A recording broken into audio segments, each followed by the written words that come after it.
Wake it up, America, because Francisco Lindor is richer than you. He signed a $341 million extension. That Look at the jacket. Starts. He's the best. The Coming to America jacket.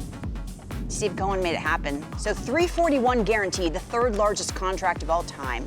Third to Mike Trout and Mookie Betts. This negotiation, it was public, which made me feel like it definitely had to get done, right? Lauren, for me, after the McCann sign in the offseason, I literally put pen to paper and said, if I'm the GM of the Mets, how do I complete this offseason? Was it him? My first move was him. He is one of the best players in the game, obviously. Premium position, typecast for the market he's going to play in. Chance to be a superstar for the next 10 years. With Pete Alonso and some of the younger players coming down the pike for the Mets, I mean, I thought this was the perfect guy to go in there. And it'll also change the free agent market for some other guys like Correa and set the market. Yes. So, right man, right time, right city, right owner. And it's crazy. The Mets on paper going into this season, you know, it all comes down to health. But I mean, as good a chance as any of winning the whole thing. But considering on the free agents that they missed out on, I know Lindor's not a free agent, but they missed out on Bauer. They missed out on Springer. This was a must, and to get him extended, huge. I don't look at it like that. And I think following Marcus Stroman on Twitter, he doesn't look at it like that as well. It's not who they missed out on. Man, they added so many pieces to this team to make them better and more competitive. I know Carrasco's going to start the year on the DL, but he's certainly going to help them. The way they were able to piece it together, and not only that, give themselves depth in AAA and, you know, for the 162 to grind it out with some starting pitching going down there. I liked everything the Mets did. All right, for more, let's bring in our insider, Ken Rosenthal. Good morning to you, Ken. Give us a little context on this deal, what it means, and how it got done. Well, we knew as of just yesterday that Lindor was asking for $385 million. The Mets were offering $325. So how do you get to $341?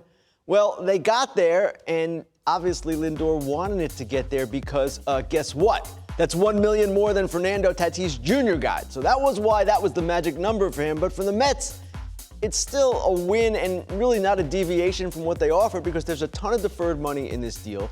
That will bring the present day value down to about, I don't know, maybe $325, which was the original offer. So what's really interesting to me, D-Row, is how players think. And they think in terms of the guarantee.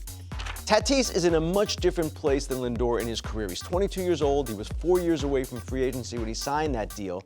Lindor was 27, entering 27th season, and was only 1 year away from free agency. So different situations entirely. Tatis gets 14 years, Lindor gets 10, but Lindor wanted that number, and even if it's not actually that number with deferrals, he doesn't care. He's above Tatis Jr., and let's face it, he's accomplished a lot more in his career than Tatis Jr. Now, D-Row, I want to disagree with you on one thing here. The idea that the Mets didn't have some misses this offseason, they did. And if they had not signed Lindor and had the possibility of losing him after 1 year, that would have been a bad look for the team or for the owner, Steve Cohen, who, of course, came in with such promise. They were going to sign two of the big four free agents, the whole deal. And then there was Lindor. He was under pressure, too.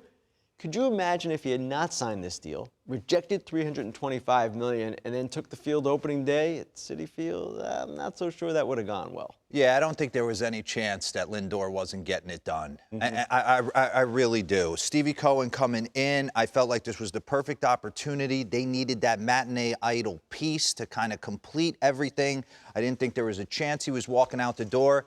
And I don't necessarily, listen, Trevor Bauer and the JT Realmutos of the world are going to make any team better.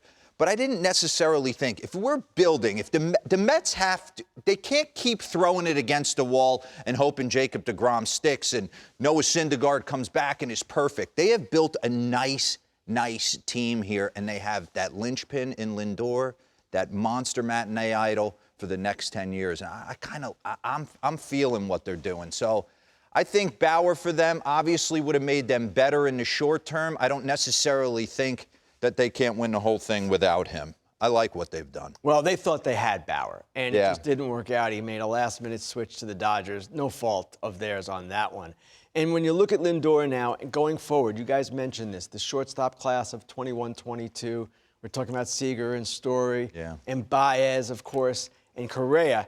Well, it's going to be really interesting how this all plays out because we have a new collective bargaining agreement that presumably at some point will be agreed upon. Maybe not by the December 1st expiration date, but once you have a CBA in place, historically, the first year of that deal, owners spend a good amount on free agents. So those guys, Seager specifically, could do really well in building off this deal. So for Lindor, he gets great money, third highest contract of all time, but more is to come for these superstar elite talents.